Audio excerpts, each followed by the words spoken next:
مرنے کے بعد لوگ دنیا میں تو زندہ نہیں ہوتے.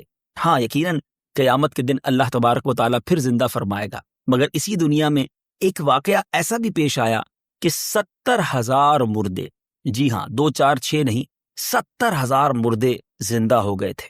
یہ واقعہ، یہ ماجرا قرآن پاک میں ہی موجود ہے.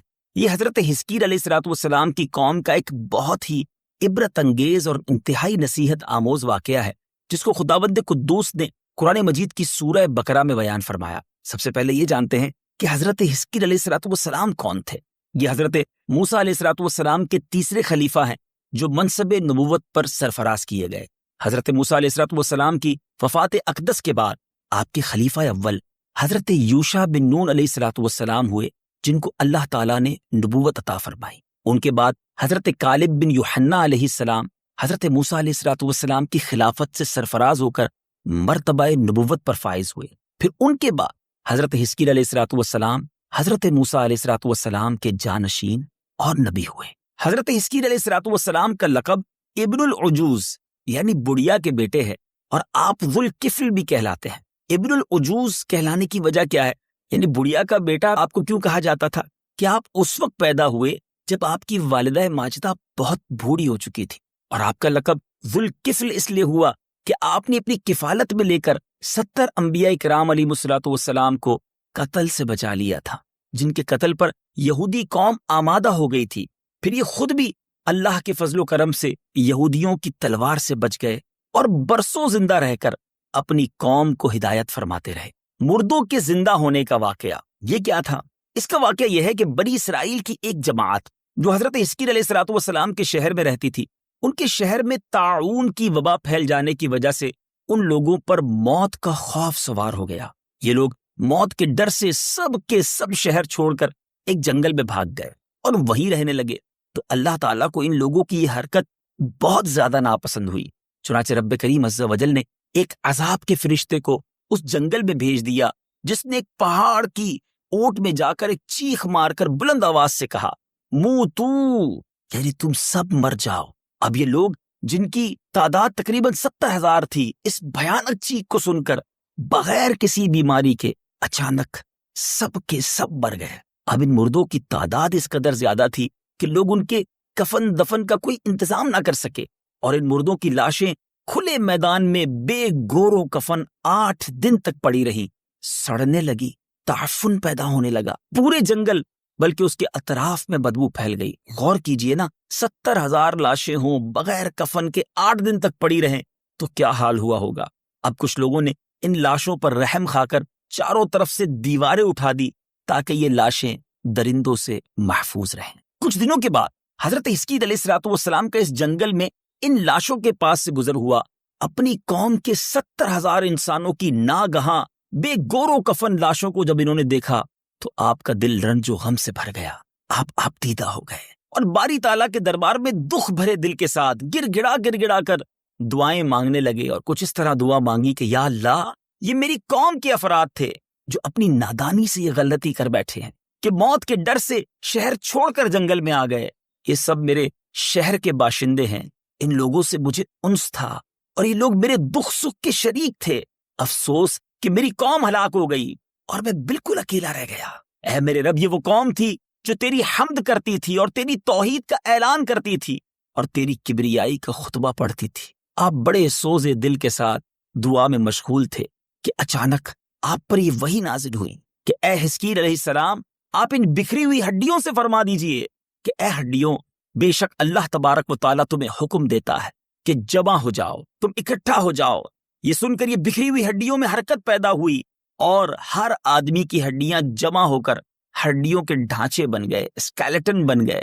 اب پھر یہ وحی آئی کہ اے حزقیل علیہ السلام، آپ فرما دیجئے کہ اے ہڈیوں، تم کو اللہ کا یہ حکم ہے کہ تم گوشت پہن لو. یہ کلام سنتے ہی فوراً ہڈیوں کے ڈھانچوں پر گوشت پوست چڑھ گئے. پھر تیسری بار یہ وحی نازل ہوئی کہ اے حزقیل، اب یہ کہہ دو کہ اے مردوں، خدا کے حکم سے تم سب اٹھ کھڑے ہو جاؤ. چنانچہ آپ نے یہ فرما دیا تو آپ کی زبان سے یہ جملہ نکلتے ہی 70,000 لاشیں، جی ہاں وہ لوگ جو دنیا سے چلے گئے تھے، مگر اللہ کے نبی کی زبان سے جب یہ مبارک الفاظ نکلے اور رب کا حکم شامل تھا، اب وہ تمام 70,000 لاشیں دم زدن میں یہ پڑھتے ہوئے کھڑی ہو گئی. ان کی زبان پر کیا تھا؟ سبحان اللہ، سبحانک اللہم وبحمدک لا الہ الا انت. پھر یہ سب یہ پڑھتے ہوئے جنگل سے روانہ ہو گئے اور اپنے شہر میں آ کر دوبارہ آباد ہو گئے اور اپنی عمروں کی مدت بھر زندہ رہے. لیکن ایک عجیب بات اور بتانی ہے کہ ان لوگوں پر اس موت کا یہ نشان باقی رہ گیا کہ ان کی اولاد کے جسموں سے سڑی ہوئی لاشوں کی بو آتی تھی، اور یہ کوئی بھی کپڑا پہنتے تھے بعد میں بھی ان کی نسلوں میں وہ کفن کی طرح میلا ہو جاتا.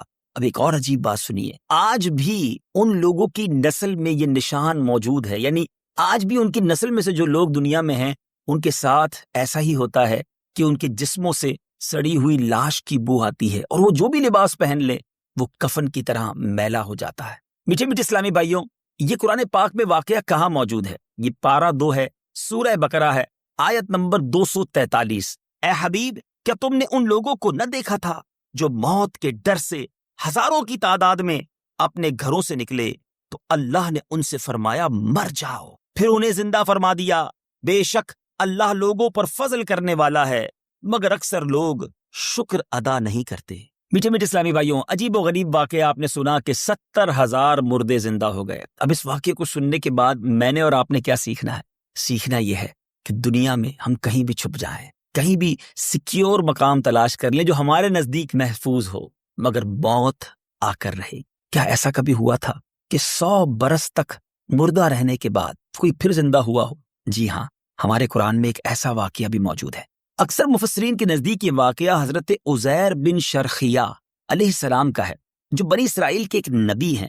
اور واقعے کی تفصیل یہ ہے کہ جب بنی اسرائیل کی بدعمالیاں بہت زیادہ بڑھ گئیں تو ان پر خدا کی طرف سے یہ عذاب آیا کہ بخت نصر بابلی، ایک کافر بادشاہ جو تھا، اس نے اپنی بڑی فوج کے ساتھ بیت المقدس پر حملہ کر دیا اور شہر کے 1,00,000 باشندوں کو قتل کر دیا اور 1,00,000 کو ملک شام میں بکھیر کر ادھر ادھر آباد کر دیا، گویا ملک بدر کر دیا، اور 1,00,000 کو گرفتار کر کے لونڈی اور غلام بنا لیا. حضرت عزیر علیہ السلام بھی انہی قیدیوں میں سے تھے. اس کے بعد اس غیر مسلم بادشاہ نے پورے شہر بیت المقدس کو توڑ پھوڑ کر مسمار کر دیا اور بالکل ویران بنا دیا. یہ کیسا عذاب تھا، یہ کیسی فوج تھی جس نے گویا ایک ہنستے بستے شہر کو تخت و تاراج کر دیا، برباد اور ویران کر دیا. اب قوم عمالقہ کا ایک لڑکا ان کے بت نصر کے پاس لاوارث پڑا ہوا ملا. اب آئیے جانتے ہیں کہ بخت نصر تھا کون. چونکہ اس کے باپ کا نام کسی کو معلوم نہیں تھا، اس لیے لوگوں نے اس کا نام بخت نصر یعنی نصر کا بیٹا رکھ دیا. خدا کی شان کی یہ لڑکا بڑا ہو کر کہراسف بادشاہ کی طرف سے سلطنت بابل پر گورنر مقرر ہو گیا. پھر یہ خود دنیا کا بہت بڑا بادشاہ بن گیا. کچھ دنوں کے بعد حضرت عزیر علیہ السلام جب کسی طرح بخت نصر کی قید سے رہا ہوئے تو ایک دراز گوش یعنی گدھے پر سوار ہو کر اپنے شہر بیت المقدس میں داخل ہوئے. اپنے شہر کی ویرانی اور بربادی دیکھ کر آپ کا دل بھر آیا. انبیاء بھی کمال کی شخصیت ہوتے ہیں، اپنی قوم سے، اپنے شہر سے، اپنے لوگوں سے بڑا پیار ہوا کرتا ہے. جب اپنے شہر کو ویران دیکھا تو آپ کا دل بھر آیا. چاروں طرف چکر لگایا مگر کسی انسان کی شکل نظر نہ آئی. ہاں یہ دیکھا کہ وہاں کے درختوں پر خوب زیادہ پھل آئے ہیں جو پک کر تیار ہو چکے ہیں، مگر کوئی ان پھلوں کو توڑنے والا نہیں ہے. یہ منظر دیکھ کر نہایت ہی حسرت و افسوس کے ساتھ آپ کی زبان مبارک سے یہ جملہ نکلا، انا یحیی ہذہ اللہ بعد موتہا، یعنی اس شہر کی ایسی بربادی اور ویرانی کے بعد بھلا کس طرح اللہ عز و جل اس کو آباد کرے گا. پھر آپ نے پھلوں کو توڑ کر تناول فرمایا، انگوروں کا رس نچوڑ کر نوش فرمایا، پھر بچے ہوئے پھلوں کو اپنے جھولے میں ڈال دیا اور بچے ہوئے انگور کے شیرہ کو اپنی مشک میں بھر لیا اور اپنے گدھے کو مضبوط رسی کے ساتھ باندھ دیا. پھر آپ ایک درخت کے پاس کچھ دیر کے لیے نیچے آرام کرنے لگے. آپ نے تو آرام کے لیے یوں سمجھیے کہ آپ لیٹے تھے کہ کچھ آرام کر لیا جائے، مگر اسی نیند کی حالت میں آپ کی وفات ہو گئی. گویا آپ نے دنیا سے پردہ فرما لیا. اللہ تعالیٰ نے درندوں، پرندوں اور چرندوں اور جن و انسان سب کی نظروں سے آپ کو اوجھل کر دیا تاکہ آپ کو کوئی بھی نہ دیکھ سکے. یہاں تک کہ 70 برس کا زمانہ گزر گیا تو ملک فارس کے بادشاہوں میں سے ایک بادشاہ اپنے لشکر کے ساتھ بیت المقدس کے اس ویرانے میں داخل ہوا اور بہت سے لوگوں کو یہاں لا کر بسایا، شہر کو پھر آباد کر دیا اور بچے کھچے بنی اسرائیل کو جو اطراف میں چلے گئے تھے، بکھر گئے تھے، سب کو بلا بلا کر شہر میں پھر آباد کر دیا. ان لوگوں نے نئی عمارتیں بنا کر اور قسم قسم کے باغات لگا کر اس شہر کو پہلے سے بھی زیادہ خوبصورت اور بارونق بنا دیا۔ ذرا غور کیجئے، ایک وہ نقشہ ہے بیت المقدس کا جب ویران ہے، لوگ بھی باہر جا چکے ہیں، کئی لوگ غلام بن چکے ہیں، 1,00,000 کے قریب لوگ ہلاک ہو چکے ہیں۔ ایک شہر تھا جس میں کوئی نہ تھا، اور اب 100 سال کے قریب عرصہ گزرا ہے اور شہر پھر سرسبز و شاداب ہے، پھر عمارتیں ہیں، پھر لوگ آباد ہیں۔ جب حضرت عزیر علیہ السلام کو 100 برس وفات کی حالت میں گزر گئے تو اللہ تعالیٰ نے آپ کو زندہ فرمایا۔ آپ نے دیکھا کہ آپ کا گدھا مر چکا ہے اور اس کی ہڈیاں بھی گل سڑ کر ادھر ادھر بکھری پڑی ہیں، مگر تھیلے میں جو پھل تھے اور مشک میں رکھا ہوا انگور کا جو شیرہ تھا، جو انگور کا جوس تھا، بالکل خراب نہ ہوا تھا۔ نہ تو پھلوں میں کوئی بو تھی، نہ تغیر تھا، نہ شیرے میں کوئی بدمزگی تھی۔ اللہ غنی۔ آپ نے یہ بھی دیکھا کہ آپ کی سر اور داڑھی کے بال بھی کالے تھے، یعنی آپ 40 برس کی عمر میں گویا آرام کرنے لیٹے تھے، آپ کو وفات دے دی گئی۔ 100 برس بعد جب آپ اٹھے تو آپ اب بھی گویا 40 برس کے ہی دکھتے تھے۔ آپ حیران ہو کر سوچو بچار میں پڑے تھے کہ اللہ عز و جل نے آپ پر وحی بھیجی اور اللہ تعالیٰ نے آپ سے دریافت کیا کہ اے عزیر، آپ کتنے دنوں تک یہاں رہے؟ آپ نے خیال کر کے کہا کہ میں تو صبح کے وقت سویا تھا، اب عصر کا وقت ہو گیا ہے، اور جواب دیا کہ میں دن بھر یا دن سے کچھ کم وقت سوتا رہا۔ اللہ تعالیٰ نے فرمایا کہ اے عزیر، تم پورے 100 برس یہاں ٹھہرے، اب تم ہماری قدرت کا نظارہ کرنے کے لیے ذرا اپنے گدھے کو دیکھو، اس کی ہڈیاں گل سڑ کر بکھر چکی ہیں، اور اپنے کھانے پینے کی چیزوں پر نظر ڈالو کہ ان میں کوئی خرابی اور بگاڑ پیدا نہیں ہوا ہے۔ پھر ارشاد فرمایا کہ اے عزیر، اب تم دیکھو کہ کس طرح ہم ان ہڈیوں کو اٹھا کر ان پر گوشت پوست چڑھا کر اس گدھے کو پھر زندہ کرتے ہیں۔ پھر چنانچہ حضرت عزیر علیہ السلام نے اب جب اپنے گدھے کو دیکھا کہ اچانک بکھری ہوئی ہڈیوں میں حرکت پیدا ہوئی اور ایک دم ہڈیاں جمع ہو کر اپنے اپنے جوڑ سے مل کر گدھے کا ڈھانچہ بن گیا، پھر لمحہ بھر میں اس ڈھانچے پر گوشت پوست بھی چڑھ گیا اور گدھا زندہ ہو کر اپنی بولی بولنے لگا۔ یہ دیکھ کر حضرت عزیر علیہ السلام بلند آواز سے کہنے لگے، اعلم ان اللہ علی کل شیء قدیر۔ ترجمہ، میں خوب جانتا ہوں کہ اللہ ہر چیز پر قادر ہے۔ اس کے بعد حضرت عزیر علیہ السلام شہر کا دورہ فرماتے ہوئے اس جگہ پہنچ گئے جہاں 100 برس پہلے آپ کا اپنا مکان تھا۔ کسی نے آپ کو نہ پہچانا، نہ آپ نے کسی کو پہچانا۔ ہاں، البتہ یہ دیکھا کہ ایک بہت ہی بوڑھی اور اپاہج عورت مکان کے پاس بیٹھی ہے جس نے اپنے بچپن میں حضرت عزیر علیہ السلام کو دیکھا تھا۔ آپ نے اس سے پوچھا کہ کیا یہی عزیر کا مکان ہے؟ تو اس نے جواب دیا کہ جی ہاں۔ پھر بڑھیا نے کہا کہ عزیر کا کیا ذکر ہے، ان کو تو 100 برس ہو گئے کہ وہ بالکل ہی لاپتہ ہو گئے ہیں۔ اور یہ کہہ کر بڑھیا رونے لگی، اور آپ نے فرمایا کہ اے بڑھیا، میں ہی عزیر ہوں۔ تو بڑھیا نے کہا کہ سبحان اللہ، آپ کیسے عزیر ہو سکتے ہیں؟ آپ نے فرمایا کہ اے بڑھیا، مجھ کو اللہ تعالیٰ نے 100 برس تک مردہ رکھا، پھر مجھ کو زندہ فرمایا اور میں اپنے گھر آ گیا ہوں۔ تو بڑھیا نے کہا کہ حضرت عزیر علیہ السلام تو ایسے باکمال تھے کہ ان کی ہر دعا مقبول ہوتی تھی۔ اگر آپ واقعی حضرت عزیر علیہ السلام ہیں تو میرے لیے دعا کیجئے کہ میری آنکھوں میں روشنی آ جائے، میرا فالج اچھا ہو جائے۔ حضرت عزیر علیہ السلام نے اللہ کی بارگاہ میں دعا کی، بڑھیا کی آنکھیں بھی ٹھیک ہو گئیں اور اس کا فالج بھی ٹھیک ہو گیا۔ پھر اس نے غور سے آپ کو دیکھا تو پہچان لیا اور بول اٹھی کہ میں شہادت دیتی ہوں کہ آپ یقیناً حضرت عزیر علیہ السلام ہیں۔ پھر وہ بڑھیا آپ کو لے کر بنی اسرائیل کے محلے میں گئی۔ اتفاق سے وہ سب لوگ ایک مجلس میں جمع تھے۔ اب وہاں جا کر یہ بات سمجھانا بڑا مشکل تھا کہ ایک 40 سال کا شخص جو ہے وہ دعویٰ کر رہا ہے کہ میں حضرت عزیر علیہ السلام ہوں، اور کیونکہ آپ اگر اس حساب سے دیکھیں تو حضرت عزیر علیہ السلام کی عمر اس وقت 140 برس ہونی چاہیے تھی۔ بہرحال اسی مجلس میں آپ کا لڑکا بھی موجود تھا جو 118 برس کا ہو چکا تھا، اور آپ کے چند پوتے بھی تھے جو سب بوڑھے ہو چکے تھے۔ بڑھیا نے مجلس میں شہادت دی اور اعلان کیا کہ اے لوگوں، بلا شبہ یہ حضرت عزیر علیہ السلام ہیں، مگر کسی نے بڑھیا کی بات کو نہ مانا۔ اتنے میں ان کے لڑکے نے کہا کہ میرے باپ کے دونوں کندھوں کے درمیان ایک کالے رنگ کا مسا تھا جو چاند کی شکل کا تھا۔ چنانچہ آپ نے اپنا کرتا اتار کر دکھایا تو وہ مسا بھی موجود تھا۔ پھر لوگوں نے کہا کہ حضرت عزیر علیہ السلام کو تو تورات زبانی یاد تھی، اگر آپ کو زبانی تورات یاد ہے تو پڑھ کر سنائیے۔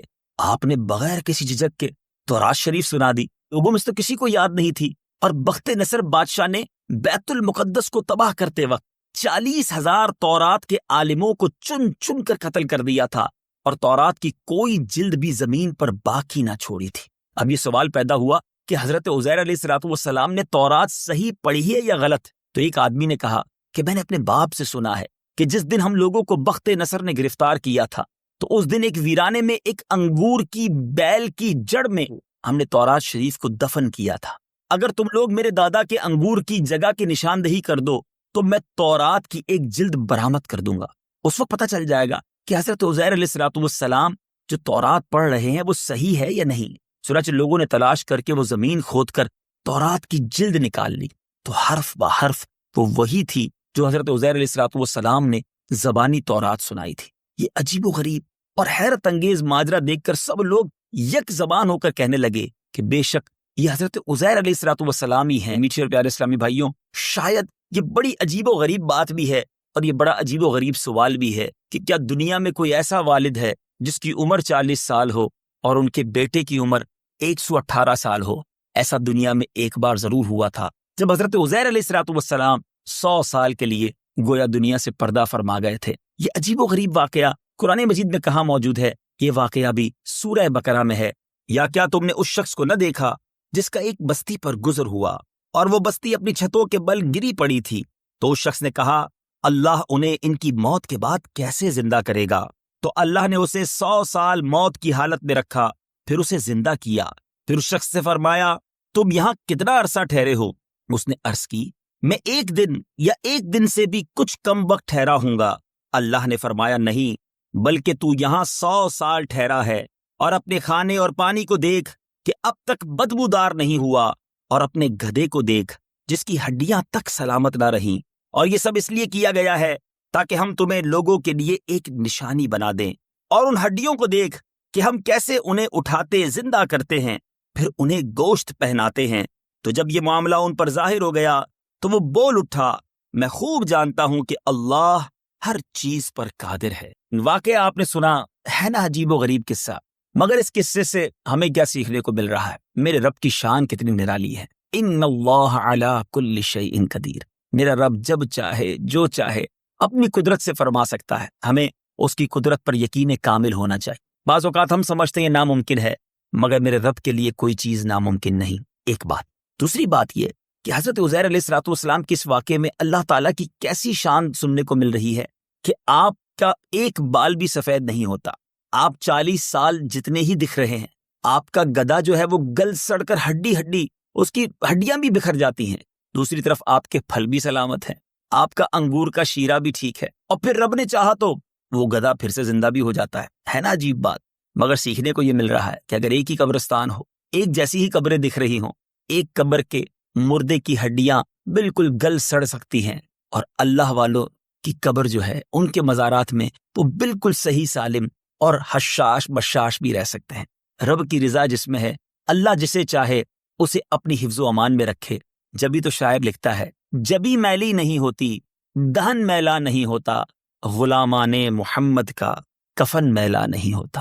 اور دوسری بات جو سیکھنے کو مل رہی ہے کہ حضرت عزیر علیہ السلام کا بیت المقدس یعنی اس شہر کی ویرانی بربادی دیکھ کر جس طرح آپ کا دل بھر آیا، جس طرح آپ نے اللہ عز و جل کی بارگاہ میں التجائیں پیش کی، اس سے پتہ چلا کہ اپنے وطن سے، اپنے شہر سے محبت کرنا یہ اللہ والوں کا طریقہ ہے۔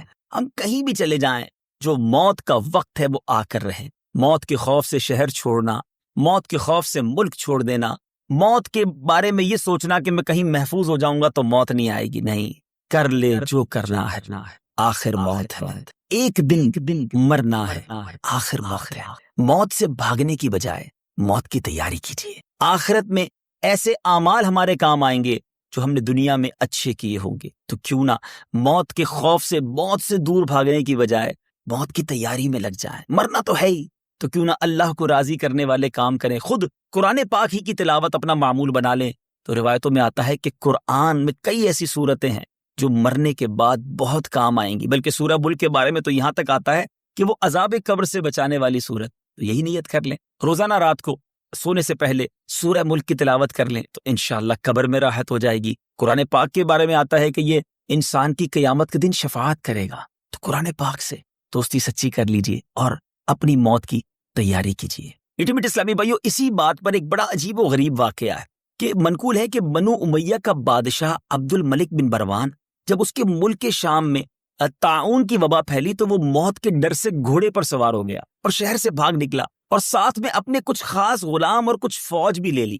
اب وہ طاعون کے ڈر سے اتنا ڈر رہا تھا، اتنا خوف زدہ تھا کہ وہ اپنے گھوڑے سے نیچے نہیں اترتا تھا، زمین پر پاؤں ہی نہیں رکھتا تھا، بلکہ گھوڑے کی پشت پر ہی سوتا تھا۔ دوران سفر ایک رات میں اس کو نیند نہ آئی تو اس نے اپنے غلام سے کہا کہ تم مجھے کوئی قصہ سناؤ۔